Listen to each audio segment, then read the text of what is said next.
462 visa, जिसका कुछ दिनों पहले मैंने आपको वीजा दिखाया था कि one of my clients has got visa, Australia का सब क्लास 462 वीजा। ये वीजा जैसे आया मेरे से बहुत सारे मैसेजेस आप लोगों ने पूछे कि सर ये वीजा क्या है, कैसे अप्लाई होता है, क्या कंडीशन है, क्या रिक्वायरमेंट है, क्या इसकी वैलिडिटी है।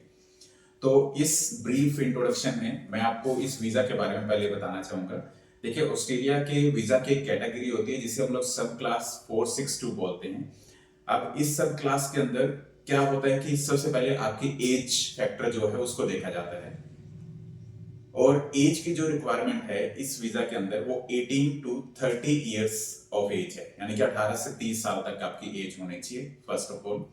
सेकेंडली, इसमें जो क्वालिफिकेशन की रिक्वायरमेंट है वो आपकी आफ्टर +2 टर्शरी एजुकेशन जिसे हम लोग बोलते हैं, पोस्ट सेकेंडरी एजुकेशन जिसे बोलते हैं, एटलीस्ट 2 इयर्स आपके ग्रेजुएशन के होने चाहिए, और 3 इयर्स भी हो सकते हैं, बट एटलीस्ट 2 इयर्स की रिक्वायरमेंट रहती है इस वीजा के अंदर।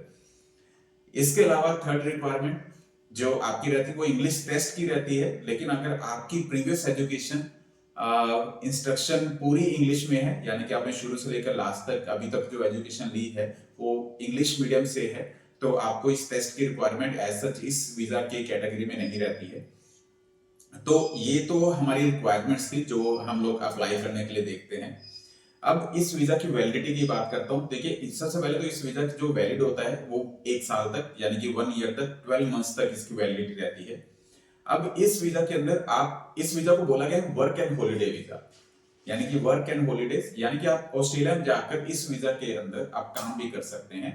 और जब आप काम कर सकते हैं तो आप किसी भी एम्प्लॉयर के साथ, बस एक कंडीशन ध्यान रखना है कि आप लोग 6 मंथ से ज्यादा एक एम्प्लॉयर के साथ लगातार काम नहीं कर सकते। हाँ, 6 मंथ तक अलाउड है आपको। हाँ, अब माइंड में एक क्वेश्चन रहता है कि क्या सर ये वीजा आगे बढ़ेगा? नहीं, बिल्कुल इस वीजा को आप लोग आगे बढ़ा सकते हैं। आप सेकंड टाइम 462 वीजा को अप्लाई कर सकते हैं, बट सेकंड टाइम आपकी जो कंडीशन है वो 3 मंथ्स एटलीस्ट स्पेसिफिक वर्क में आपका एक्सपीरियंस होना चाहिए, फिर आप लोग सेकंड टाइम अप्लाई कर सकते हैं। थर्ड टाइम भी इसको अप्लाई किया जा सकता है, उस समय आपका 3 मंथ्स नहीं बल्कि 6 मंथ्स आपका एक ही फील्ड में एक्सपीरियंस होना चाहिए, फिर आप लोग इसको अप्लाई कर सकते हैं। तो मैं बोलता हूँ कि ये वीजा बहुत ही आप सभी के लिए बहुत ही कॉस्ट इफेक्टिव है। कॉस्ट इफेक्टिव किस तरह से?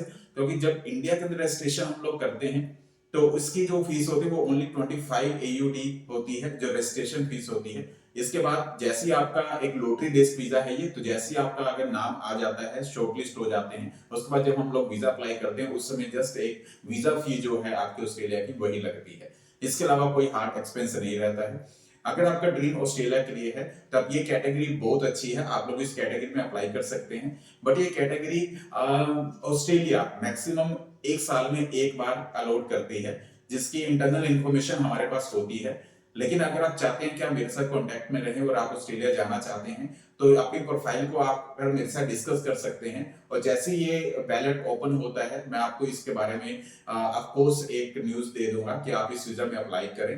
क्योंकि इस वीजा के अंदर थोड़ा सा लक फैक्टर जरूर है, लेकिन अगर आप लोग क्लियर कर लेते हैं तो इस वीजा के अंदर आपको बहुत ज्यादा सक्सेस है, क्योंकि आप वर्क कर सकते हैं ऑस्ट्रेलिया के अंदर रहकर और वीजा को बढ़ा भी सकते हैं, जैसा कि मैंने इस पूरी वीडियो में बताया आपको। अब इस वीडियो में कुछ ही बात समझ में ना आई हो तो दोबारा से इस वीडियो को सुनिएगा, और अगर आप फिर भी आप मेरे से क्लैरिफिकेशन लेना चाहते हैं, प्रोफाइल को डिस्कस करना चाहते हैं, तो आकर ऑफिस में मिल सकते हैं, आप नीलों करनाल किसी भी टाइम आप आकर मिल सकते हैं।